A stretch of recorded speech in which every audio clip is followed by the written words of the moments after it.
Hello everyone, বাঙালির পুজো আসছে, সেটা মনে করবে কী করে? গণেশ পুজো দিয়ে। কারণ সব প্রথম তো গণেশ পুজোই হয়। তো আমাদের বাড়িতে গণেশ পুজো হয়ে গেছে, আর প্রসাদ দিয়েছে মোদক। আর দেখো, আমার ছেলে এখন বায়না করছে মোদক খাবে না, ও খাবে হচ্ছে লাড্ডু। ও একটা বড় গণেশের লাড্ডু দেখেছে, এই লাড্ডুটা খাবে। পুরোটা তো দেওয়া যাবে না, একটুখানি ওকে ভেঙে দিয়েছি। আর ইনি হচ্ছেন সেই পাবলিক, যখনই শোনে ডাক্তারের কাছে যাবো, ওনারও খুব শরীর খারাপ উঠে যায়।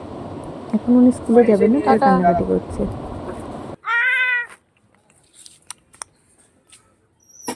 দেখো,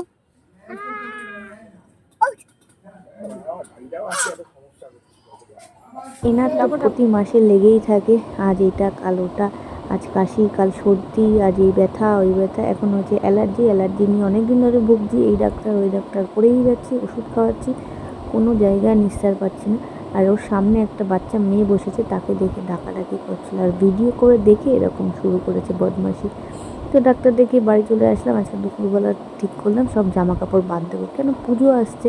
অনেক জামা কাপড় না আমি সবে একদিন পরেছিলাম, পুজো আগের বার পুজো একবার পরেছিলাম।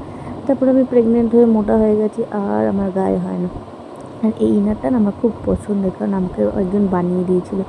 আর আমার ছেলেদের জামা এসে গেছে ওর দিদার বাড়ির থেকে, দুজনের দুটো জামা হয়ে গেছে।